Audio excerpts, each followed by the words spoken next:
E para o Flamengo também, que viu o Cruzeiro assumir a liderança do Brasileirão, lembrando que o Flamengo tem um jogo a menos que o Cruzeiro. E domingo, ainda por cima, tem Fla-Flu, às 7h30 da noite, transmissão ao vivo no Premier. Ricardo Lai, chega mais, conta pra gente as notícias do Flamengo, meu amigo. Boa tarde pra você. Oi, Débora, um abraço pra você, boa tarde a todos. O Flamengo que tem novidade, né? O Carrascal, primeiro reforço do Flamengo para essa janela de transferência, né? Um reforço esperado pelo clube, porque estava buscando um jogador de meio de campo, né? Para dar mais opções ofensivas para o técnico Felipe Luiz e dar aquele descanso aí para o Arrascaeta quando necessário, né? O negócio tinha esfriado nos últimos dias, nas últimas semanas. O Flamengo subiu a oferta e se acertou com o Dinamo Moscou, vai investir 12 milhões de euros, aproximadamente aí o equivalente a 77 milhões de reais. O jogador que estava no futebol russo, antes disso teve destaque aí no River Plate, começou a carreira no Milionários da Colômbia, é frequentemente convocado para a seleção colombiana e é aguardado aqui no Flamengo nos próximos dias para assinar contrato por 4 temporadas. E o Flamengo ainda segue no mercado, está de olho no mercado, principalmente em busca de atacante de velocidade, Débora. Perfeito, Lai. E conta pra gente também o que o Felipe Luiz está preparando para o clássico de domingo. Então, o treinamento do Flamengo é à tarde, às 3 horas, os jogadores se reapresentam, o elenco se reapresenta aqui no Ninho do Urubu, né, iniciando essa preparação para o jogo contra o Fluminense, o clássico às 7h30 no Maracanã, e a grande expectativa, né, no ambiente rubro-negro é o Pedro, se vai ser relacionado ou não. Lembrando que ele ficou afastado, não foi relacionado nos últimos 2 jogos, por causa do baixo rendimento nos treinamentos, e foi duramente criticado pelo técnico Felipe Luiz, que na última entrevista, depois do jogo contra o Santos, a derrota lá na Vila Belmiro, o Felipe Luiz deu o caso como encerrado, né? Disse que tanto ele quanto o Pedro precisam trabalhar para ajudar a equipe do Flamengo.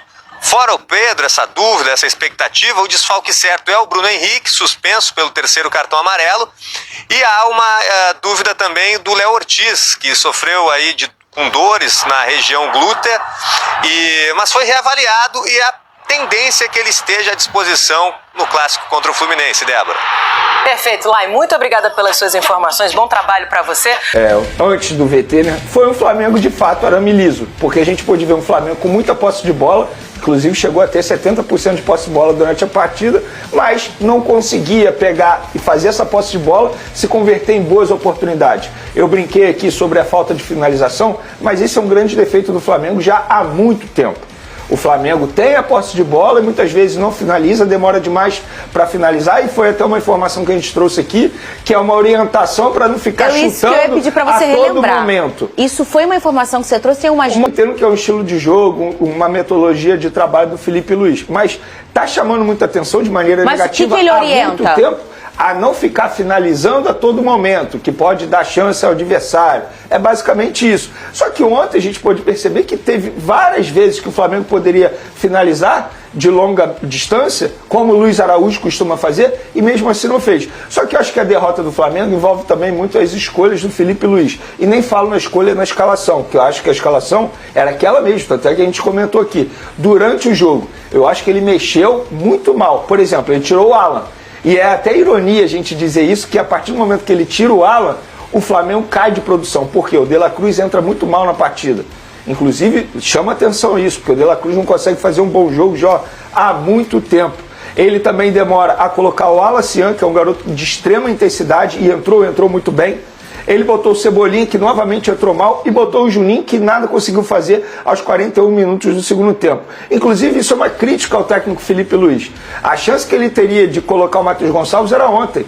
E o Matheus Gonçalves nem sequer entrou em campo. Um garoto que estava sendo vendido ao Cruzeiro, ficou sabendo durante o intervalo que não seria mais vendido, falou que ia buscar oportunidades com o Felipe Luiz, e a oportunidade era ontem, e o Felipe Luiz nem colocou ele. E qual é a justificativa para você colocar um Cebolinha e um Juninho na frente do Matheus Gonçalves? Nada justifica isso. Inclusive, ele colocou o Cebolinha antes mesmo de colocar o Alacian. Então, o Felipe Luiz, ele não é coerente no discurso dele. Qual é a meritocracia? Ah, porque o Cebolinha treina bem? Gente, mas tá jogando mal. Então não faz sentido você ficar insistindo nele. O Alacian tem treinado bem e tem jogado bem. E qual é a justificativa para você deixar 14 minutos o Alacian em campo? Nenhuma. Então acho que ontem a derrota do Flamengo não é para colocar crise no Flamengo. Eu acho que esse papo de crise não cabe, até porque foi apenas a 5ª derrota do Flamengo com o Felipe Luiz no comando em 52 jogos. Não vai vencer sempre, mas a forma como perde chama atenção. Ontem o Flamengo teve a oportunidade de fazer o gol antes de tomar e não conseguiu converter. Eu entendo Pedro ficar ausente por conta de tudo que o Felipe Luiz já explicou, mas o maior problema do Flamengo hoje é falta de pontaria. E o Pedro a gente sabe que é o melhor nesse quesito.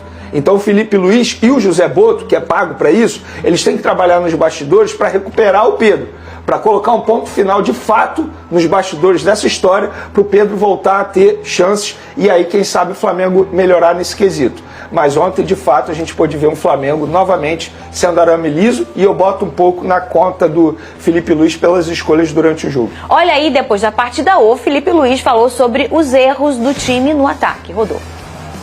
No terço final, na área do Santos, eu acho que é onde faltou um pouco mais de agressividade para a gente finalizar as jogadas, um pouco mais de coragem para arriscar mais cruzamentos, para chutar de fora da área ou até mesmo 1 contra 1, e acabamos que criamos esse volume, mas não conseguimos converter isso em ocasiões, em chances de gol, né? Então agora vamos analisar realmente o que podemos fazer de diferente para poder superar esse tipo de defesa.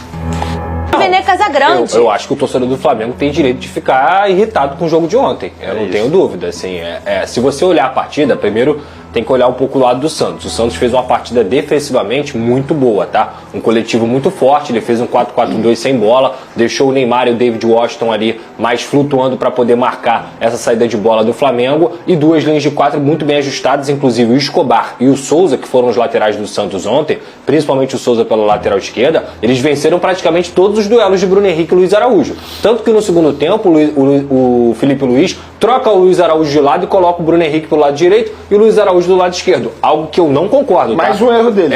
É isso que eu ia falar. Eu entendo que essa seja uma modificação para você confundir um pouco, porque o Plata consegue também vir pela ponta e tudo mais, para você desestabilizar a marcação do adversário. Mas o Luiz Araújo, ele rende 1000 vezes mais do lado direito. Então, assim, eu acho que teve esse erro.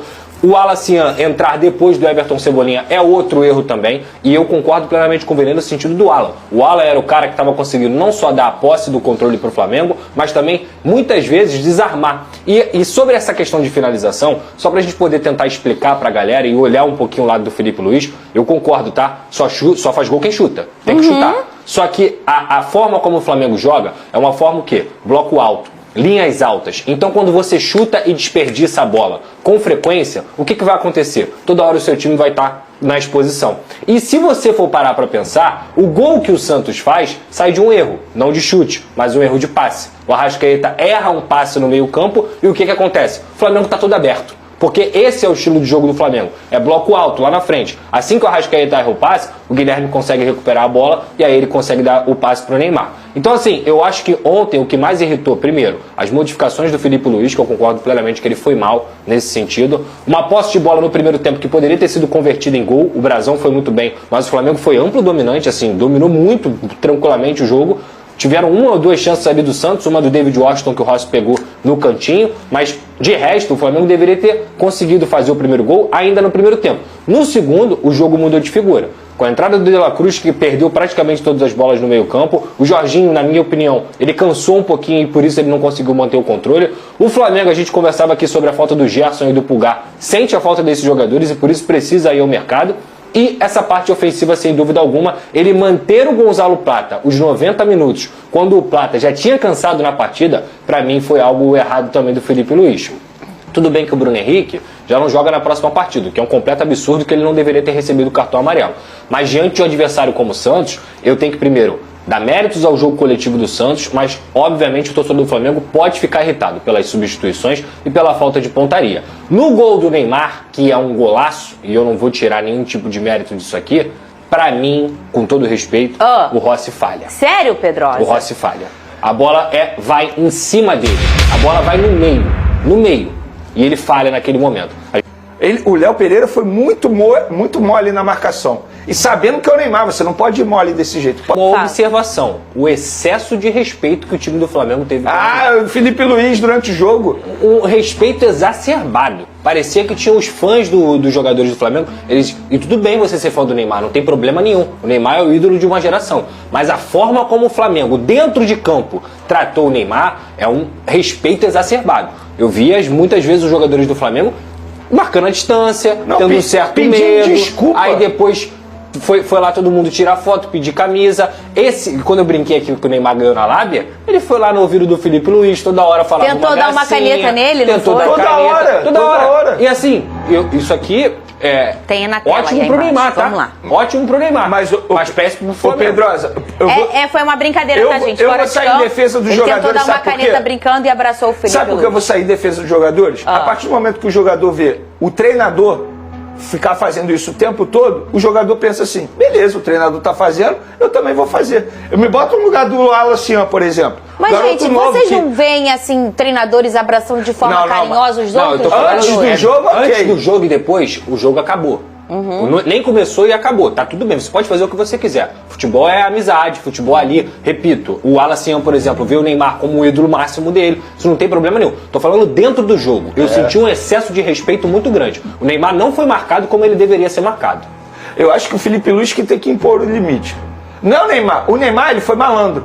O Neymar ele foi muito malandro. Ele levou na resenha, como o Pedrosa mencionou aqui. Só que se eu sou Felipe Luiz... Lembra do Fluminense? O que o Samuel Xavier fez? Foi pra cima. Marcou o Neymar em cima o tempo inteiro. O Bernal marcou o Neymar em cima o tempo inteiro, o Neymar não jogou. E a gente sabe que o Neymar ele perde a cabeça fácil durante o jogo. A gente sabe disso. Eu acho que o Felipe Luiz ele tem que impor limite. Ele, como treinador, falar: ô Neymar, olha só, depois do jogo a gente brinca. Você vê, por exemplo, o Simeone fazendo isso? Esquece. E duvido o Neymar Simeone tava fazer feliz, isso. confortável, na resenha, tava tudo bem. E ele jogou o futebol porque ele é gênio.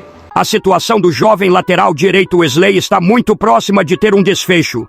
Após ter a primeira oferta recusada, a Roma, da Itália, voltou à carga e apresentou uma nova proposta para tirar o jogador do Flamengo. Segundo informações do jornalista italiano Di Marzio, o clube europeu aumentou a oferta para 25 milhões de euros, o que representa cerca de 160,9 milhões na cotação atual.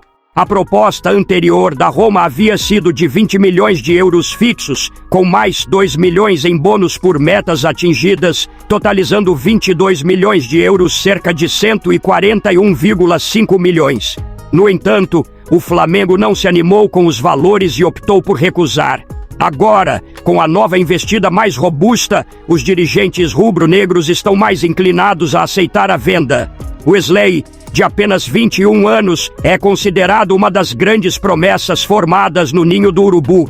Com boa velocidade, força física e qualidade ofensiva, o jovem lateral já vinha despertando interesse de clubes europeus há algum tempo, mas foi a Roma quem decidiu acelerar o processo e chegar a uma proposta praticamente irrecusável. Nos bastidores, já se fala que a negociação está muito avançada e que a saída do jogador deve ser confirmada nos próximos dias. O Flamengo avalia os detalhes finais e, apesar de reconhecer o talento do jogador, entende que o valor oferecido é alto e que pode ser um bom negócio para o clube. A possível venda de Wesley abre espaço para que o Flamengo busque um novo nome no mercado, já que ele vinha sendo uma peça importante no elenco. A diretoria já monitora alternativas e deve se movimentar rapidamente caso a transferência seja sacramentada. Agora eu quero saber a opinião de vocês. Carrascal vai ser um bom reforço? E você venderia o Wesley por esse valor? Sim ou não? Deixe sua opinião no comentário. Não esqueça de curtir o vídeo e inscreva-se no canal para não perder nada do Flamengo. Até a próxima e saudações rubro-negras.